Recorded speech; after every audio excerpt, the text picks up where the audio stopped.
Kia ora koutou katoa and welcome everyone to this community research webinar. I'm Janet Miller and I'm pleased to have this opportunity to host today's webinar on Appreciative Inquiry. Now firstly, I just want to thank you all for joining us this morning. I'd like to acknowledge the community groups and NGOs from throughout Aotearoa for tuning in today, and also a warm welcome to those from the US and Canada and other parts of the world. Atamarie tātou katoa, he mihi mai oha kia koutou. Now, we'd love you to participate. So throughout this webinar, you're welcome to post questions in the chat feed or tweet us at Good Research or text us at 022 419 4304. Now, we're privileged to have three presenters sharing their experiences of Appreciative Inquiry today. Dave Timms and Maree Beaven will tell us about using Appreciative Inquiry with both individuals and groups in their community in Randwick Park, Manurewa. We also have Suzanne Grant here today. Suzanne has spent many years looking at Appreciative Inquiry in a research context, and this work led to the development of critical appreciative processes, which we will hear about later on. So first up, Suzanne will give us an introduction to Appreciative Inquiry. So I'd like to pass the rākau over to you, Suzanne. Whānau mā, enjoy. Right, thanks, Janet. So really, Appreciative Inquiry is probably the easiest way to think about it. It's a mindset. It's the way you think about things. And so if I've got a couple of little cartoon slide things there, Dave, we've got some things. So one of the most important things to think about with Appreciative Inquiry is it's all about our perspective. And Einstein, he's known to have had a few impressive thoughts over the years. He came up with, or he pointed out that no problem can be solved from the same consciousness that created it. So we need to learn to think of the world anew. So if we're faced with a situation or a challenge, we need to learn to think about it differently. And Appreciative Inquiry encourages us to think about it differently. So if we go on to the next slide, we're often trapped by the images we hold of ourselves. So the easiest way to think about this is if you think you can't do something, the chances are you won't be able to do it. If you think that you can achieve something positively or that you're capable of doing something, you've got a much better chance of achieving it. So as a background to Appreciative Inquiry, if we go on to the next slide, Appreciative Inquiry is a form of action research, so it's all about working with others. It's not sitting back and doing something on your own or sitting back and watching. It's a participative process, so you get involved in the process. And the basic surmise of it all is that it provides a positive rather than a problem-oriented lens. So you look at what's good in a situation, you focus on what's possible rather than what's wrong. So one of the easiest ways to describe it is if you imagine you're backing your car into a parking lot. And on one side of you, you've got a Ferrari, and on the other side of you, you've got a Lamborghini. As you're backing into the car park, probably the most common thing to be thinking of is mustn't hit the Ferrari, mustn't hit the Lamborghini. And the more you focus on that, the more likely you actually are to do it. We experienced this when my daughter was really little. When I first started working with Appreciative Inquiry, she was learning to ride her bike and she could ride along the road in a straight line along the footpath, but the minute she came to a tree or a letterbox, she would hit it. And we're like, what's the story? Why are you doing it? And she's like, I keep thinking, don't hit the tree, don't hit the tree, don't hit the letterbox. And of course, by thinking that, she was doing it. So it's just a really simple way of showing that if you focus on something, you're more likely to achieve it. So if you focus on a problem, you're going to get less positive outcomes. But if you focus on what is positive and what is possible, then you're more likely to get the positive outcome. Appreciative Inquiry, if we go on to the next slide, thanks, Dave. Appreciative Inquiry can be used in lots of different ways. So it can be a way of knowing, a way of doing things. It can be used as a methodology for change. So I've used it in change management, and in a way, Dave and Maree are going to be talking about that later. It can also be used as a performance appraisal tool, an evaluation tool, a strategic planning tool, and you can also use it on personal level. So if you're trying to initiate change in your own life or the way you do things, again, Appreciative Inquiry can guide you in that. So typically, if we look at the definitions of appreciation, it's all about focusing on what is good. So next slide, please. sorry. Yeah, so if you look at the literature, typically it talks about appreciate as in valuing, recognizing what gives strength to a situation, recognizing what's good in the world, perceiving what gives life and vitality. But in my own work, I've actually come to have a more enhanced version because my supervisor when I was studying, she used to say to me that she did music appreciation at school, and she said there was nothing good in the music that she had to learn to appreciate at school. So if you think about appreciation more as to know, just to be conscious of, to take a full and sufficient account of that, and I'll talk about it a bit later on, but that can help overcome any bias or imbalance that might come from. Some people think focusing on just the positive can lead to a distorted view, but we'll talk about that later. So appreciative inquiry is typically talked about as either a 4D or a 5D cycle. So the most important step is starting off with a positive choice. And again, I think Maree's got some examples on that she'll talk about with that later on. So you started off with a positive topic choice, and then you move into what they call discovery. So you're wanting to know what is the best things about the current situation. So when I was working with school boards of trustees, the types of question I was asking, saying to them, well, what's so amazing about your school? What do you love about your school? What makes people want to come and enroll their kids at their school? So what's the best there possibly is? After that, you move into what we call the dream phase. And so you're envisaging what might be the best in the future. So you're talking about, think 5 years out from here, what could be the best possible thing you might want to come back and see happening at your school? Or what's the best possible outcome you could hope for? And yeah, we're in a dream phase here. So make sure that when you're looking at that you're shackled by budgets won't allow this, or don't do this. Just encourage people to think freely and what's the best thing that they can achieve. From there, we move into the design and the destiny stages, and sometimes these can be a bit difficult to separate out.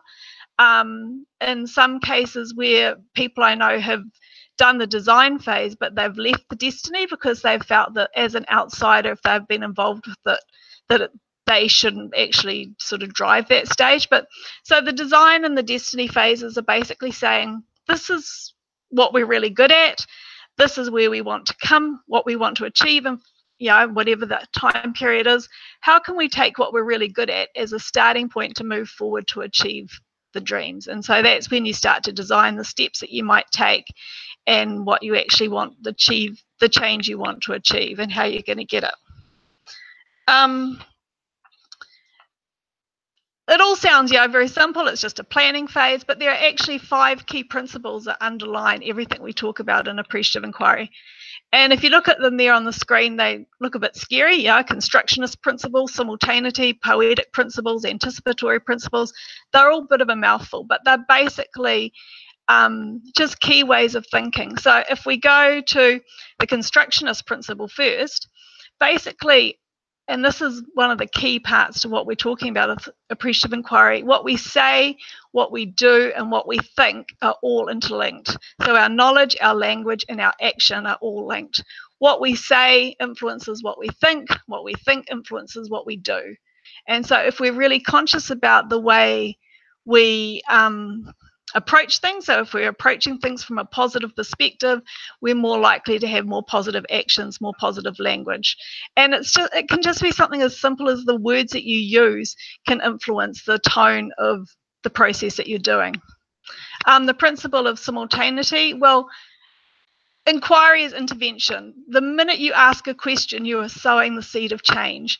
So probably one of the biggest examples of this is I had a student doing some appreciative inquiry with for part of his PhD, and he was talking to a lady at an organisation and asking her about how her personal values aligned with the organisation she was working in and how she thought she was contributing and stuff like that. And he actually went back for the next session, and she said, "Oh, you really got me thinking. I've just decided I'm going to quit my job because I really don't fit in with this role." And that's a bit of an extreme example, and it's not necessarily a good example, but it shows that just by asking one question, you can sow the seeds of change. And so it's really important that the very first questions that you ask are positive, because you want to start off by sowing positive seeds of change. You don't want to sow negative seeds of change. If we go to the poetic principle, the next one, it's really important to recognize that everybody interprets the situation differently. So every single one of you out there watching this webinar or listening to this webinar will pick up on different things that are important to you. If you were to ask each of us as presenters what was important to us from this webinar, we'd all pick out different things too. So because the story is constantly being co-authored and re-authored, it's really important to recognize that we're all going to interpret situations differently. And so again, it's really important to have that positive lens to shape how the situation is going. The anticipatory principle, that's pretty much the Pygmalion effect. If we go into a situation thinking that a certain meeting we have to attend this afternoon is boring, or that we really don't want to do something, the chances are that meeting is going to be really boring, or that task we have to do is going to be really unpleasant. But if you go into a situation thinking, oh, this is going to be really good, I'm going to learn lots from this, we're going to achieve lots, well, then you're more likely to actually enjoy the process. And then finally, the positive principle, which is what appreciative inquiry is probably the main thing about. The more positive the questions you ask, or the more positive the approach you take, it's been shown in research that the change is likely to be more long-lasting and more successful. So there's been research done into different types of change management, and change management where there's been a positive focus and the people involved in the change have helped shape it and develop it is more likely to be successful. So that's something really useful to remember. And then probably, so yeah, if you're anything like me, when the first time I read this or came across this, I thought, oh, this is just too good to be true. You can't be all warm and fuzzy. It's just too Pollyanna-ish. And I guess by saying too Pollyanna-ish, I know when I used to use that with my students, a lot of my students didn't even know who Pollyanna was. So if you don't know who Pollyanna was, go and check out the Disney stories, because Pollyanna is a very important person in history. She looked upon the bright side of everything. And so there is the argument that if you're using appreciative inquiry and you're only looking at the positive stuff, that then you're going to get a distorted view. And so the argument is of a plant that grows crooked because it can only get the light from one angle. That's the same kind of thing, that you're distorting the view of things. And I know Dave and Maree will have some examples of this, or probably not so much of that, but how they've achieved it. But later on, I'll talk about how we can get around that and perhaps have a little bit more of a balanced view on appreciative inquiry. So, and one way of that is to have a critical perspective on things, but again, I'll talk about that a little bit later. So that's basically, in a nutshell, the basics or the underlying theory of appreciative inquiry, but the others have got a much more practical application on how it works. So yeah, back to you, Janet. Thanks, Suzanne. Great. So next up, we've got Dave Timms to share his experiences of using appreciative inquiry. Now, Dave lives in Randwick Park, Manurewa, South Auckland, with his wife Denise and family, and he's worked with communities in Aotearoa for over 20 years. And the snazzy photo that we had in the materials we sent to you about the webinar is due to Randwick Park having received the Mitre 10 Community of the Year Award in 2017, which no doubt Dave was involved in, and Maree. So Dave, passing the raka over to you to tell us about appreciative inquiry and how you've used it. Yeah, thanks there. And to be assured, I don't normally wear a suit. In fact, I can't stand them, but was forced to wear on that day. Hey, a part of who I am is someone who been doing social innovation for quite a long time. I kind of describe myself as someone who hates neoliberalism with a passion, but I love to make money through social enterprise, because then you can do good with it. Love Jesus for everything he stood for in regards to challenging the system that oppressed the poor. but I've also been accused of a socialist, which I kind of liked when I worked out what I meant. I'm part of a church order called Urban Neighbours of Hope, and love seeing hope in all and working towards social change from the bottom up. And my wife and I, family, we live and work and play in the same neighbourhood. As you can probably see, I've got a bit of a confused personality, still trying to work out who I am. A bit of a kind of a background. It's good for me to paint a context of where we're working from, so you can understand how we've applied the AI. So for years I've been doing youth work, and in youth work you kind of concentrate on individuals, and you can only do as much as you can with individuals until you realise that you've got to start working with the whole family and the extended whānau. But after a while of doing that, you kind of realise that you've also got to start working with the neighbourhood to bring the social changes that you want, because all families live in a neighbourhood. And after a while of doing that, you start to realise that you actually need to work with council. And then after you're doing that, you start to realise you've got to work with government. So AI is kind of one tool of many that's good to use in terms of a context of doing neighbourhood development or community-led development. And you can use AI with both with individuals and with groups. You can use it with people in high places of power, and also with those that are sitting on the margins. AI is quite reliant on good facilitation skills, but it is driven by the participants, and so it can be quite empowering, and it does give ownership back to the participants. I think when working in groups, it's a lesson that I've learned. It's best to have an independent facilitator, someone who's not part of the group, because this removes the agendas and the conflicts of interest that can come out, and participants quickly discern when there's one of those things going on. However, I think when working with individuals, it's okay for the facilitator to be known, especially helpful when there's a deeper relationship of trust, which is a key element in using AI with individuals. And I'm going to talk around how to use AI with an individual, and Maree's going to talk more about how to use it in groups. So like what Susan said, AI has 5 Ds. You define, discover, dream, design, and then deliver. And I'll take that through with you through a story with an individual of a guy called Ben. We call him Big Ben, a young adult that lives in our neighbourhood, and he's given me permission to tell his story. So I've known Big Ben for over 7 years now, 7-8 years. He lives in our neighbourhood, and our neighbourhood has had all the wrong indicators of the poverty kind of issues. And he left school, had little qualifications. He was dabbling in unhealthy stuff. He was unemployed at the time I met him, and he was drifting towards a life of state dependency. But at the same time, he oozed leadership. It was written all over him. So we invited Ben to join a small group that we were developing of young adults, kind of designed to develop the leadership and to focus on youth work, called Warriors of Change. And this was really important for a foundation for AI to be used, because he needed to have a place to belong and a place to be valued. David, if you just kind of show the pictures of the neighbourhood and then pictures of Ben with youth work. And joining Warriors of Change meant he had some place to belong and a place to be valued, and he found some purpose, and he could be proactive with his life.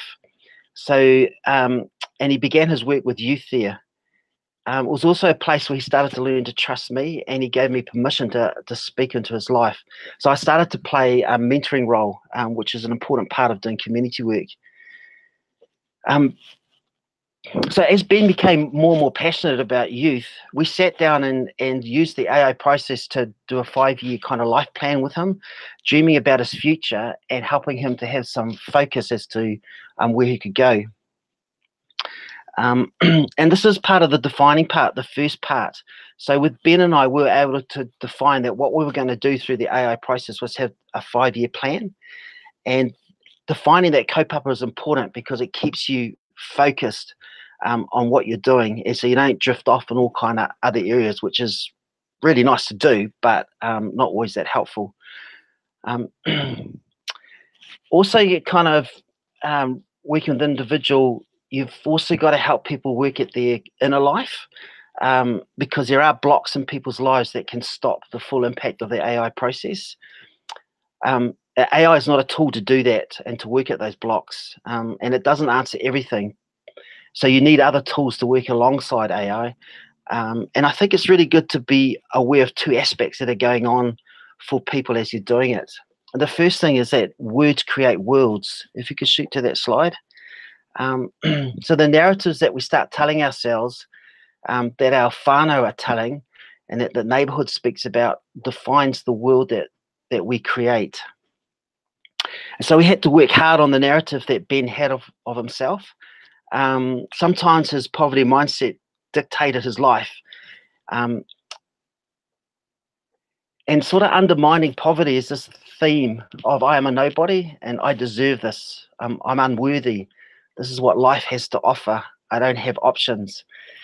And if that's a theme that's quite dictating, you've got to get into a place to do AI where people can start to think and dream and start working differently. So you're kind of working against the tide with those strong themes that are there.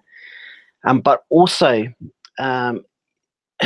everyone has, no matter where they come from, has a past where there's incredible strength, or where they found great joy, or where they felt truly alive. And that's the aspect that Appreciative Inquiry taps into. So our past, when we understand what it was, can be a great motivator for changing us into the present and for influencing who we become in the future. And so this is what happened for Ben. We discovered he had a real passion for young people. He told stories of how he loved his nephews and nieces and loved to make them laugh and to feel safe, to feel important, and for them to start to be successful. So this was part of the next stage, the discovery stage. You could flip to the next stage. Whoops, I think my pictures aren't quite right. It's about tapping into the past and finding the skills, the strength and passions that people carry.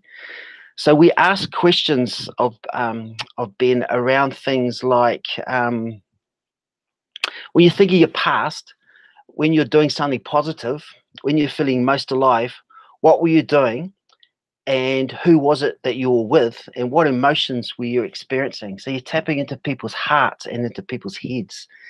And Ben's past, the place that gave him life, and his growing self-awareness and his growing capacity, he quickly grabbed at the idea of youth work and working with his family. And so we discovered that his life passion was working with kids and doing youth work. And so that led us into the next stage. So we started to dream. So what could this look like? So I asked him a question. With your life passion, with your life dream, what's the ideal picture that you could see for yourself? What's the ideal thing that you'd love to work towards? Where would you like to head with this? And he knew instantly. He just straight away just said, look, I just love to move back to my village in Rarotonga, and I'd love to start to doing youth work there. So he saw a need, and it fitted into his life passion. And what we needed to do now was to work at a plan to kind of outwork his dream, to make it possible. And what I find interesting in this whole process is that when people are able to start to outwardly use words and to publicly express their dream world, they start to create that world themselves. So when you start to plan and design the pathways towards that dream, then the reality that that dream is possible creates a new hope. And when individuals can grasp it, there's a new hope that something can be different, it changes everything. And it's just amazing what happens within them, and their behaviors and everything just change. And so for Ben, we sat down after kind of, doing that work around defining and then discovering and then dreaming. Then we had to get down to some more kind of realities and start to actually design what a 5-year plan would look like for Ben to help to get to his dream. And so we started to break down what they could be. So education wasn't a high part for him. So we enrolled him in a certificate in youth work at a level 4 level. And it was a good kind of introduction into into the education sector. But it also led for him into doing a bachelor in primary school teaching. And so what he realised is that doing youth work in Rarotonga was highly unlikely to be funded. So he needed to sustain the idea, he needed to find himself a well-paid job like teaching so that he could work part-time and then do youth work part-time. And but because there are also kind of big gaps in his teaching, we had to do a pre-teaching course with him before he could enter into Teachers Training College. So this is kind of moving now from the designing the 5 years with him, and it laps over into the delivery. So it's actually the doing of the design.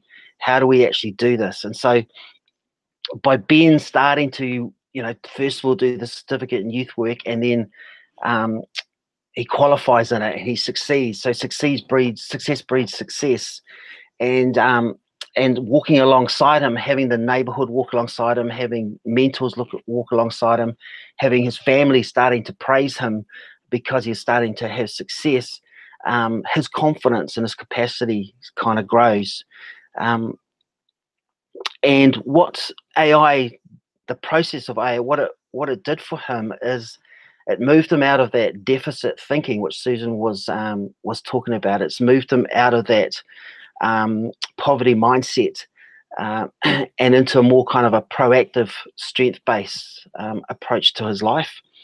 And it highlighted his passions for his past, from his past, but he still had to find the courage to take the new opportunities.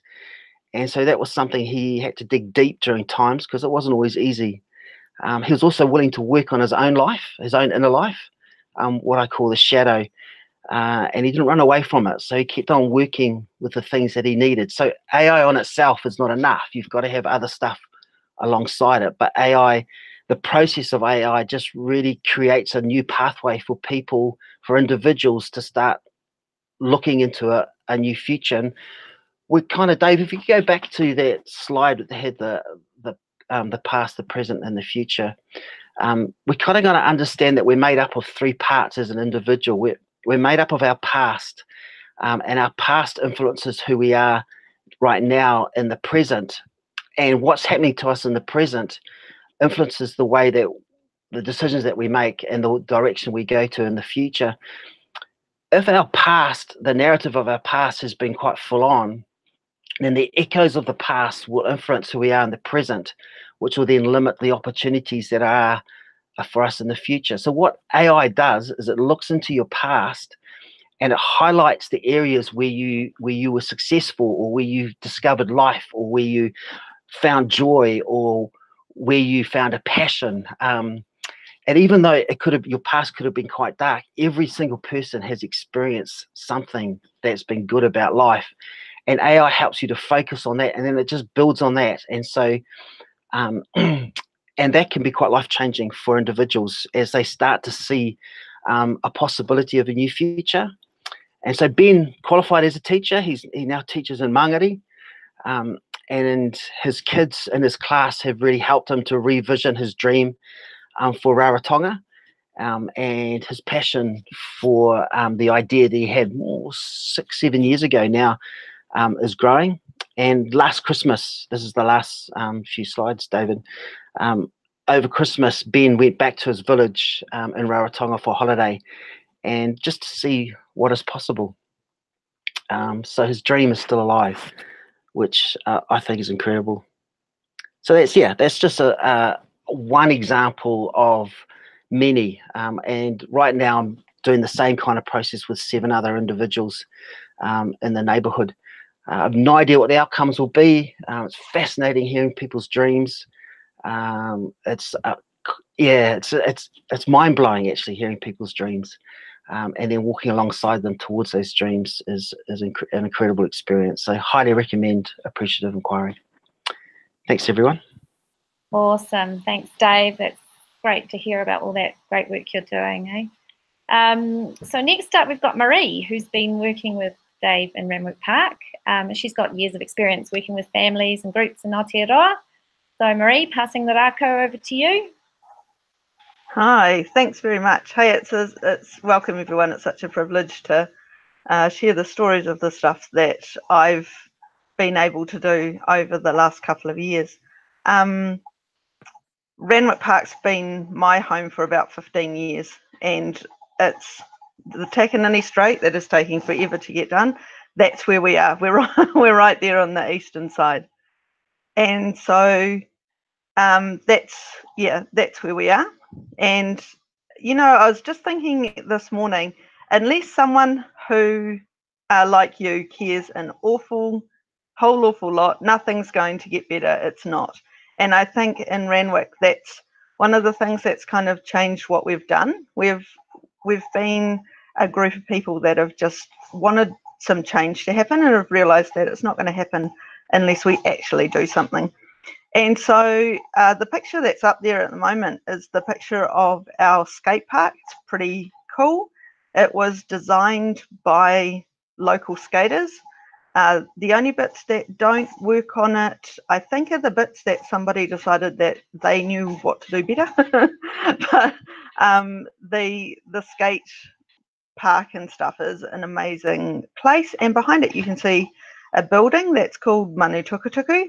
It's our community centre with sports and all sorts of community activities that happen there. On the right side, you can see there are some lights. That's where we have sports and things happening. And on the left, you'll see that there's a little piece of land that has nothing on it just at the moment. But I'm going to tell you what's going there. So Randwick Park has kind of a reputation in some places of the good, the bad and the ugly.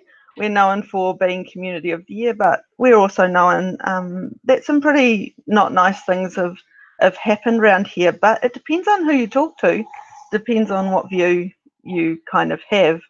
Now, I've had the privilege of working in the primary school as a teacher aide and absolutely loved it. The kids there are just amazing. And when I was asked to do some appreciative inquiry in the community, I sort of looked at it and went, who am I connected to? Who can I work with? And for me, it was the kids. So we'd done a couple of things. Foundation North, love them, have put in some money to help us to do appreciative inquiry in the community. And when I started, I sort of went, okay, it was like, no, can't find it. I looked up things on the internet. A lot of it was about business. And I sort of went, I just don't get how to make this appreciative inquiry actually work. And so when I looked at it, I thought, let's work with we were going to work with the skaters and the people who use the park and see what ideas they had and use appreciative inquiry there. The building has an amazing kitchen and it was designed by a whole heap of women who had worked in some wonderful kitchens, and so they added their 5, 10, 20 cents worth. And then the last one, I went, I really want the kids to come up with something, because at the end of the day, it's the kids who are going to be using the park. They're the ones in the community who really hold the future for it. And so I went down to the principal and I said, could I do this with some kids? And she said, yeah, I'll give you a group of year 8 students. And I went, okay, let's see what happens. And so I went away and I did a bit of looking at different things, and I looked at how to tell these positive questions, and I looked at what to do next. And I went, look, I'm just going to jump in, give it a go, see what happens, learn as you go, that kind of principle. So what I did was I went down and I met with this group. Now there were about 8 year 8s. The problem was that every week, some of them couldn't make it. I had a different group. But what didn't change was what we could do with them. So on the very first day, we did a bit of a discovery. So I just sat down with them, and I think they were expecting, you know, for them to answer questions and get things right. And I said, no. What I want you to do is to tell me about your experience. So, and they sort of looked at me, and I said, what makes Randwick a great place to live? And they sort of sat there, and I don't think anyone had ever asked them, you know, people had asked what makes Randwick not a nice place to live. But I think when they got asked what makes Randwick a great place to live, it made them really stop and think about their area. It made them stop and think about things. And at that stage, the skate park had just been opened. They said the skate park, you can read the list there, fun, the courts, the friends, breakfast club. Steve runs the awesome breakfast club. The holiday programs, the Christmas in the park things, all these different things that they could do, the opportunities for sport, people helping each other, fundraising, integrity. That's how they saw Randwick Park. Now, the beauty is it can't be wrong because it's their experience of it. And I think when you start asking these questions about what makes, or what can you see that makes it really good, it's their experience. They actually can't be wrong. And that's what I kind of love, because it's about them. And so as I started to listen, I started to go, wow, this is how they see this world of Randwick Park. So I looked at it and went, so how do we get more of this good stuff? How do we make it more interesting? How do we make it even better? And so they started to come up with ideas like, well, hard work and all these kind of fundraising and all this kind of stuff. And I kind of went, sounds like a lot of hard work to me. But when I came back the next week, and I had, I would often have a different group, we started to look at our dream. And I think to dream, you can't separate it from the discovery. The discovery feeds into the dream. So because they'd discovered what was great about Randwick, think about that. Think about what you said was great about Randwick. What would make it even better? So what have you already got? What do you already do? Now, I was lucky enough in this process to have a researcher work beside me, and I was able to just sit down at the end of the day and go, they said this and they were doing this, and she recorded it, which was absolutely fabulous. So but she works a lot with community capitals, and we're looking at that at the moment. And what do you already have in your community that you can make it work? Not what do you have to go outside and try and bring in, but actually what do you already have? So this is Dr. Jilly Stewart. She taught me a lot at this stage about, you know, you have finances, you have people, you have natural resources, you have political connections, you have all these things already related to the projects that you're doing. And so all these answers told us something. So we got to the dream stage, and I thought, this is, I said to them, what will make Randwick Park an even better place to live? Just imagine. No, I'm not putting any boundaries on you. I just want you to imagine what it might look like.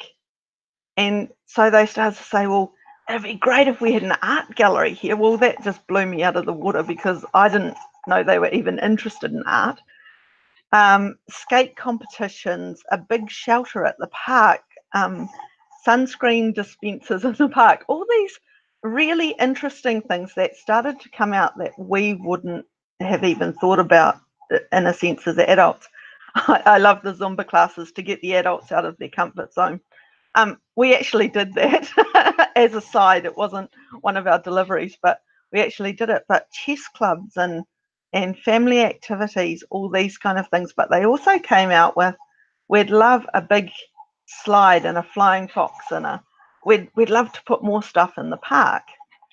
And I went, okay, well, really cool. So we just let them Post-it note crazy, and they just put them all up on the wall, and it was just fantastic. And I sort of sat there and went, wow, imagine if we could get any of those things would be better than what we've got now. And one of the girls sat there, and I said to her, I said, so if we could make one of these things happen, which one do you think we could make happen?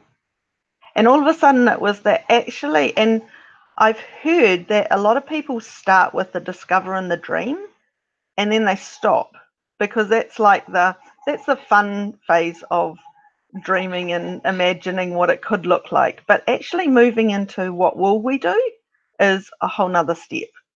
And so I said to the group, well, which one would we do? And I kind of was sitting there going, oh, that one would be a good one, and I know a little bit about that one, and I know a little bit about that one.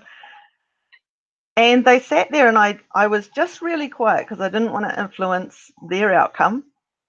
And so they sat there and they talked about it, and they said, I think we should do sunscreen in the park. I think we should get dispensers and make it a safe place, and maybe we'll work on some shade. And I went, oh yeah, that's a great idea. So does everyone kind of agree with that? And so they sat there and went, oh, but a McDonald's would be awesome. And they came up with all sorts of things.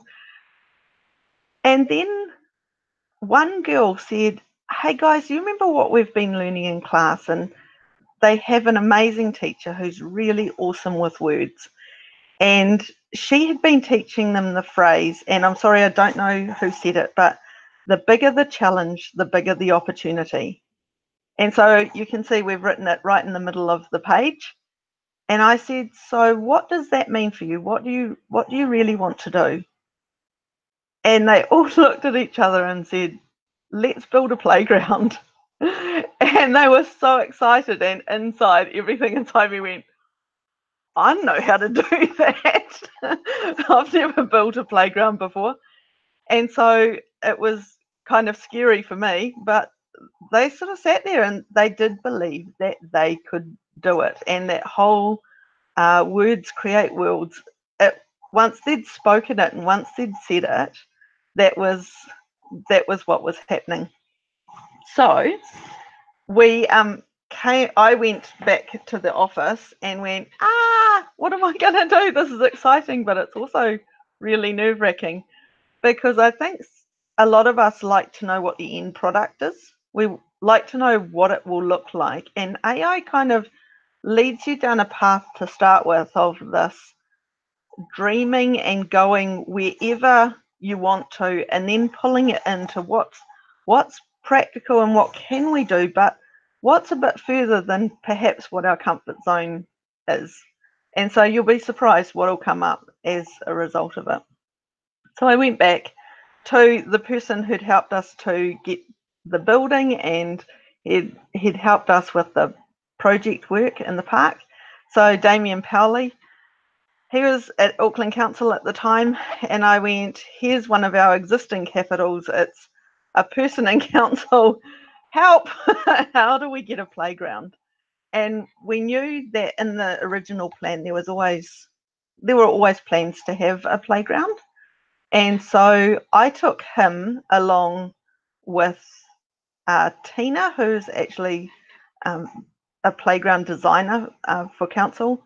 And I knew that they'd taken down the old one, and I said, what's the chances of these kids actually getting their dream to happen? And they went, well, yeah, because there's money left in the budget from taking the old one out, and that's great. And I said, so what would that get you? Because I've never been playground shopping before. What would that actually get you? And they said, oh, it would probably get you maybe 2 or 3 things, and it would give you a place. It's normally what we put in. And I said, oh, okay then. So we talked with the group, and we said, if you could just close your eyes for a minute, if it was 2 years from now and you could see what it looked like, what would you see? And so it's that whole, what's the ideal? What should it be? And so what we did, because those kids were starting to get to an age where playing on a playground, you know, they're starting to get a bit older. And so we said, well, let's get the ideas of all the kids in the school. And so we put together this box of design your own playground, and we sent it out. Now I sent out 12 of these boxes, and I had all sorts of craft things, all sorts of bits and pieces in it, and it was a lot of fun. I sent out these boxes, and I said, how are you going with it? And over the holidays, they sort of they worked on it, and they said, well, come and have a look. And so I went down to have a look at it, and lo and behold, I got 23 models, full models of playgrounds. And I sort of looked at it and went, wow, these kids are really imaginative. They'd been online, they'd done all sorts of things. And actually the next slide will show you the different designs that they came up with. So you can see that they came up with all sorts of things. The first one is their flying fox. The second one has a shade. We had to laugh. It's a gazebo, but in South Auckland, apparently it's a gazebo. So we're having a gazebo being built. You can see all the different things that they imagined, everything from inbuilt trampolines to swings to surfboards, all sorts of things that they came up with. And so this was some of the stuff that they did. And so I looked at this and I just went, wow, this is quite amazing. They've come up with it. So I showed the designer, and she took photos of the things that she saw that the kids repeatedly were asking for. And she went back, and this is the part that's the deliver, it's the create what will be. And so we looked into this, and so this design, this whole playground design, is totally designed by kids. It's coming up. I'm really looking forward to seeing it, and I've just loved the process. I've loved just getting into it and letting it go as a facilitator, letting it go wherever it wants to go, and then pulling it in and coming up with a plan. Now, this is kind of the part of it where the kids were working on. But you'll see on this one, on the delivery one, how the designer has taken their pictures and has actually turned it into playground equipment. So you'll see at the top, there's the big tentacle thing. That piece of equipment is called a roctopus, and that is going in at the moment. You'll see that they wanted a flying fox. Their flying fox is going in at the moment. And all the different things that they saw, and council, local board have been amazing. We've got an amazing relationship with them.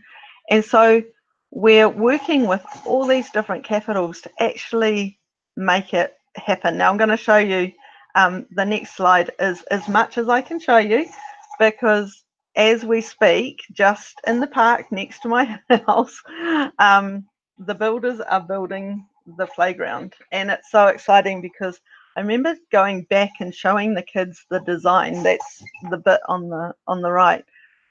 I showed them the design, and one of the boys took a look at it and he said, "That's my playground. I built that." And so he'd physically built it with the design in a box.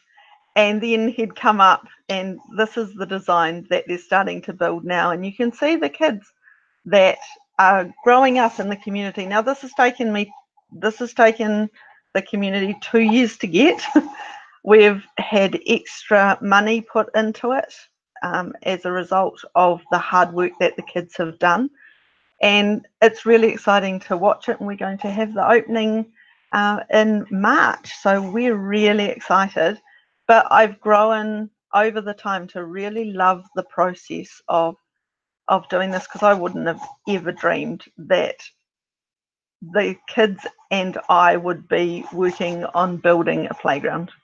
So I'm all for it, and we're hoping to share more of our experience and how the step-by-step how we actually did it. We're hoping to have workshops out here, and so if anyone's interested, get in touch and we will let you know when the next one is. But thanks for the opportunity to share the story. Kia ora, Maree, thanks for that. Hey, we've had a partai, and to all of you, please feel free to question us, send in questions. You can tweet them at Good Research, or text us, or just use the chat feed. Asking from Dawn, asking, were there any times where you wondered if parts of the appreciative inquiry process weren't going to work? That's for Maree. Oh, every day. Only because you sit there and it's so, in some ways it's quite, like Suzanne was saying, it's quite idealistic and quite too positive, too Pollyanna-ish. But actually it's amazing what you can do, and it's amazing what's possible. And I think that's what you have to keep your mind open to, is what's possible, and not close down ideas because, oh no, we couldn't do that. There's always a way to make things happen. And honestly, I look at it and I'm blown away. Awesome. Thanks, Maree. So good to hear about your journey with Appreciative Inquiry and the cool things that are happening in your community that came out of that work. Now, just to let you know, we've got further resources on Appreciative Inquiry to share, which we'll send out to you all after the webinar. But if there's anybody who's desperate for information straight away, you can have a look at our What Works website, whatworks.org.nz, and that'll tell you more about Dave's story and Maree's story, and give you a brief background on Appreciative Inquiry. Now, the last section of our webinar is back to Suzanne to tell us about where she got to with developing critical appreciative processes and how that's changed her work with community groups. Over to you, Suzanne. Thanks, Jenna. Well, actually, that question that Maree just had is absolutely perfect for leading into what I want to say, because with when I first used this as a research process, my first few groups, I did discovery and dream together in one session, and then came back a couple of weeks later to do, in another session to do the final two. And one group I got to, we'd done really well. We'd had really exciting, amazing stuff in discovery and dream. And I came back to them the next time and said, okay, so how can we pull all these things that we're really good at to get together to achieve what we want to get to? And the chairperson of the group said to me, it's never going to happen. Dreams are shackled by costs and practicalities.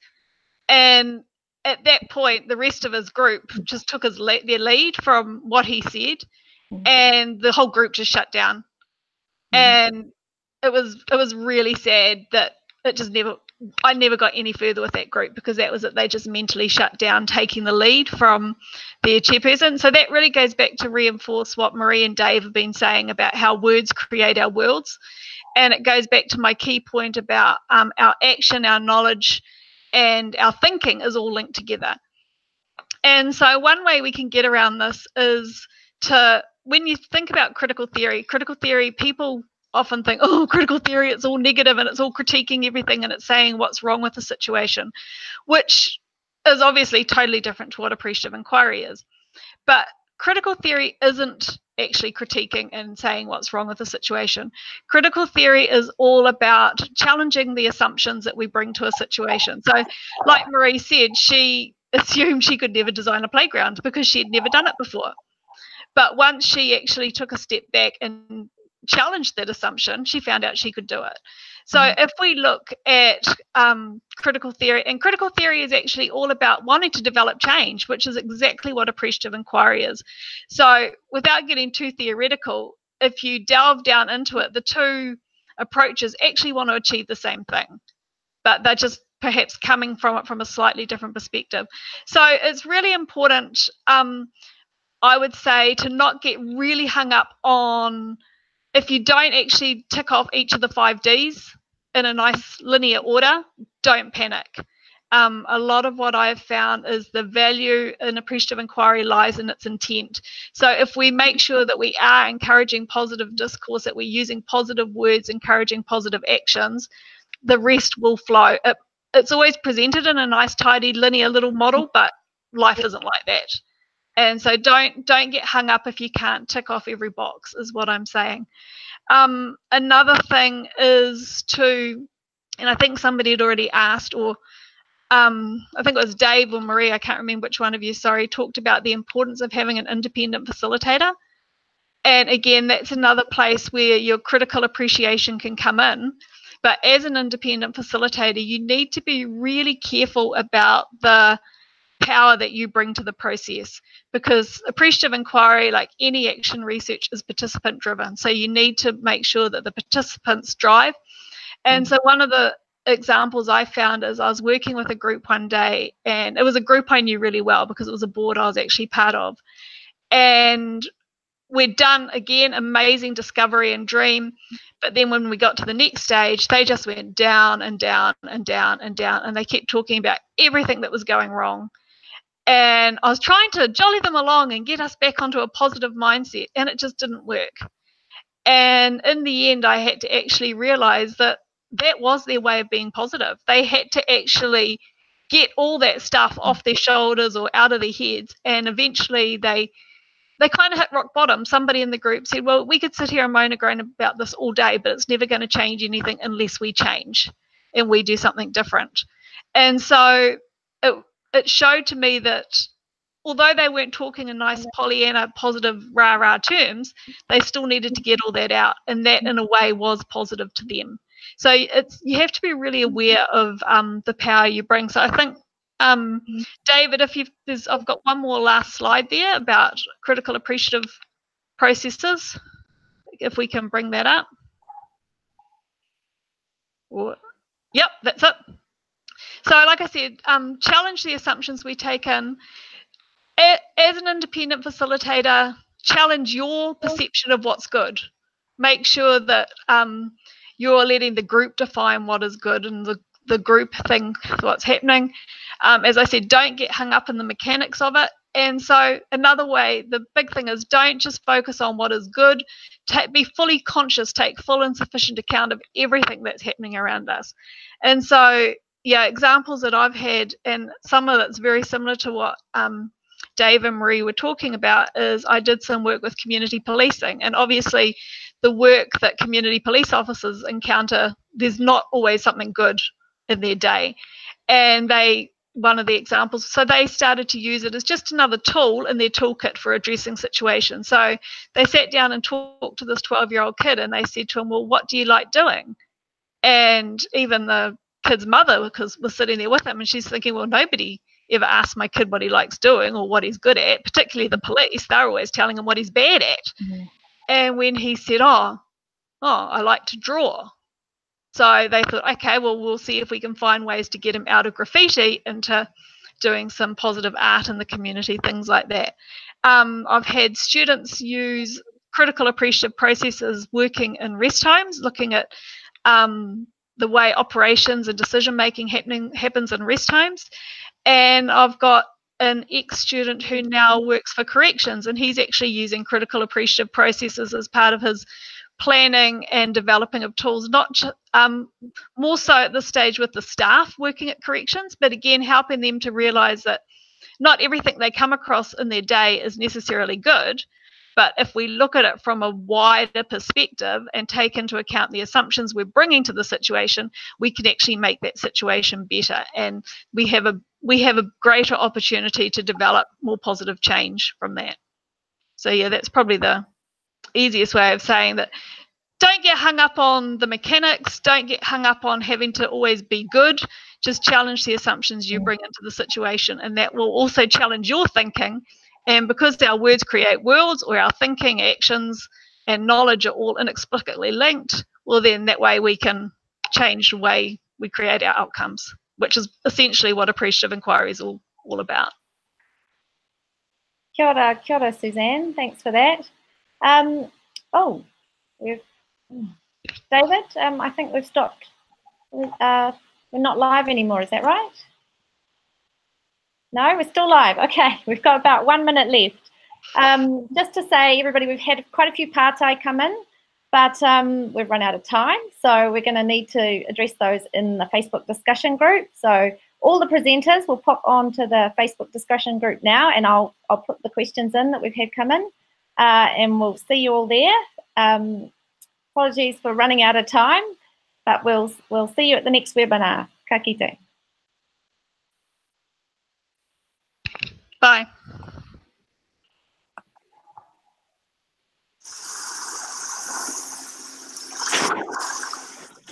The Community Research website offers a hub for good community research and researchers. It's the place for the public to find and share evidence about effective community practices. The website collects research and evidence and organises these so that they can be easily accessed and used by other groups. You can access this research and browse by category, by a list of quick-link topics, or by searching for something specific. All of the research is free to download. The Community Research site is all about excellence and effective practices. You can view recordings of past webinars and find out about future ones. The webinars share evidence about what's working in the community sector. Published by Community Research in 2007, the Code of Practice provides the standards and guidelines for doing research. It's the place to start if you're thinking of undertaking research with or in a community or iwi. As well as the collection of research, we keep a register of experienced researchers who are skilled at working with iwi and communities. To find a researcher who can help you, we have a filter system which allows you to find people based on location, qualification, ethnic group, and area of expertise. The Community Research website is a unique resource for the community sector to use and share. It matters because communities who learn well will do well. It matters because it evidences what's working for us. For researchers and community people alike, we've made it as easy as possible to share your research on our website. Kauai whakama. Uploading material is quick and simple. Save your work as a PDF and head over to Share Research. Answer a few questions that help us tag and organize the research so it's easy for people to find. If you're a researcher and skilled at working with communities, you can add your details to the directory of researchers so that you can be found. Community research keeps you updated and informed. This helps make you more effective. If you want to stay updated about the latest research, informed about new resources and our upcoming webinars, head over to sign up for our e-news on the homepage. Community research is a rich resource built for and by the community. For it to reach maximum potential, we rely on you to contribute, participate, and support the resource to grow and thrive. Mā te kotahitanga, e ora ai tātou.